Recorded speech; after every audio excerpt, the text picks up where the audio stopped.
J'inviterai maintenant M. le député de Gouin à prendre la parole. Merci, Monsieur le Président. Ça me fait plaisir à mon tour d'intervenir à l'occasion de l'adoption finale du projet de loi 51 que ma formation politique va appuyer. Et je veux aussi en profiter à l'occasion de mon intervention sur ce projet de loi pour remercier tous les groupes, tous les partenaires qui ont participé aux consultations particulières. Ils étaient près d'une douzaine et ça a été des échanges fort productifs, à preuve les amendements qui ont été déposés dans le cadre du projet de loi 51. Bien sûr, Monsieur le Président, notre formation politique est très heureuse qu'on ait pu éviter à nouveau une tentative de déstabilisation du réseau des CPE en séparant les centres de la petite enfance des bureaux coordonnateurs. Et on est heureux que le ministre ait finalement déposé des amendements au projet de loi 51 qui nous permet de voter en faveur de ce projet de loi aujourd'hui. Donc, on se réjouit surtout que le ministre se soit finalement rallié ou a cédé aux arguments invoqués par l'Association québécoise des centres de la petite enfance, des directrices de CPE, des parents qui siègent sur des conseils d'administration et également de l'opposition officielle qui réclamait le retrait d'articles du projet de loi 51 qui aurait séparé les CPE des bureaux coordonnateurs. On avait mentionné à l'époque, au moment des consultations particulières, qu'on avait des inquiétudes sur ces articles-là, puisqu'ils réduisaient le mandat des bureaux coordonnateurs en ce qui a trait à la formation, au perfectionnement des responsables de services de garde en milieu familial. Et également, on avait souligné notre inquiétude parce que la répartition des places se faisait en fonction ne se faisait plus en fonction des besoins des parents. Donc, avec les parents du Québec, avec des nombreux partenaires que je désire saluer aujourd'hui, on a mené une bataille qui a donné d'excellents résultats. La preuve aujourd'hui, toutes les formations politiques représentées à l'Assemblée nationale vont voter en faveur du projet de loi 51. Je pense qu'en bout de piste, Monsieur le Président, le gros bon sens va avoir prévalu. Et j'invite amicalement le ministre de la Famille, maintenant qu'il n'y aura pas de séparation entre les CPE et les bureaux coordonnateurs. Ce sera des économies de 12 millions de dollars. Je souhaite que ces sommes soient investies rapidement pour permettre la création de nouvelles places en service de garde pour les parents du Québec qui en ont bien besoin. Et je pense que ce sera un investissement judicieux pour le Québec. Comme je le disais un peu plus tôt, on a déploré à plusieurs reprises l'intention au départ du projet de loi de séparer les centres de la petite enfance des bureaux coordonnateurs. Dans notre esprit, ça faisait en sorte de reléguer au second rang les avancées des travailleuses en service de garde avec le projet de loi 51. Et on est très heureux que le ministre, en cours de processus, soit revenu à de meilleurs sentiments. Et je rappelle, Monsieur le Président, que je pense que c'est important de le souligner pour les gens qui nous écoutent cet après-midi, que cette loi qu'on va adopter aujourd'hui vise à donner suite au jugement de la Cour supérieure qui invalidait la loi 8 qui avait été adoptée par cette Assemblée sous bâillon par le gouvernement en décembre 2003, puis qui brimait la liberté d'association des travailleuses en service de garde en milieu familial.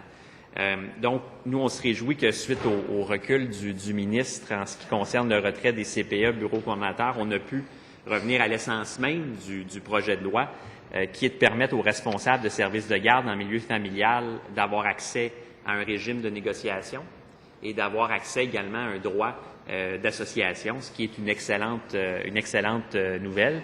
Et j'ai eu l'occasion de le dire à plusieurs reprises, notre formation politique est tout à fait d'accord avec l'amélioration des conditions de travail de ces responsables de services de garde en milieu familial.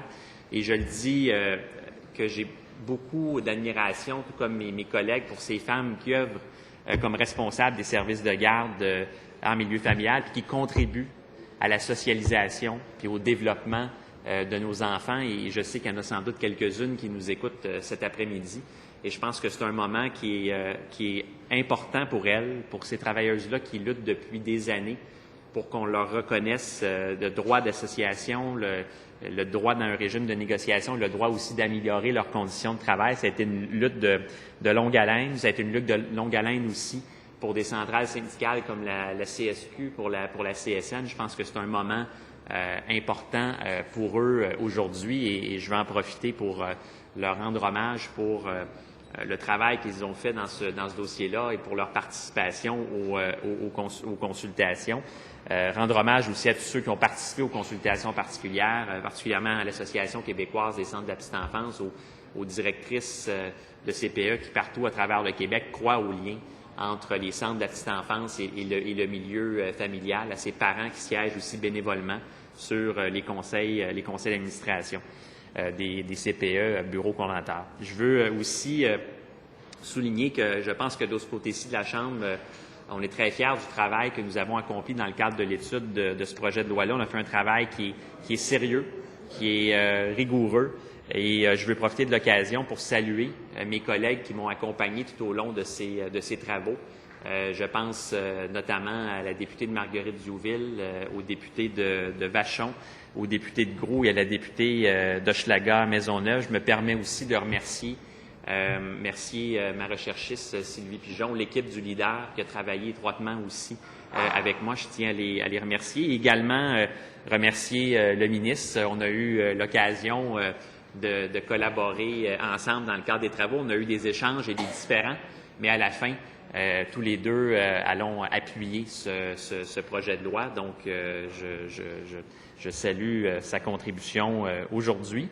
Et je pense que tout le monde le sait, on sait que c'est notre formation politique qui est à l'origine de la création du magnifique réseau des centres de la petite enfance et des services de garde qui a été créé en 1997, notamment par la chef de l'opposition officielle qui a joué un rôle clé là-dedans.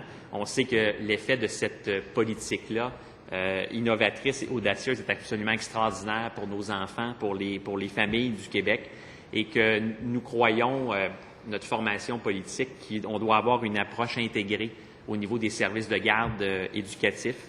On croit aussi à des places de qualité pour les parents, puis il y a un développement qui est fait pour répondre aux besoins des parents et des enfants. Et on est très heureux aujourd'hui que le gouvernement a renoncé à séparer les CPE des bureaux coordonnateurs.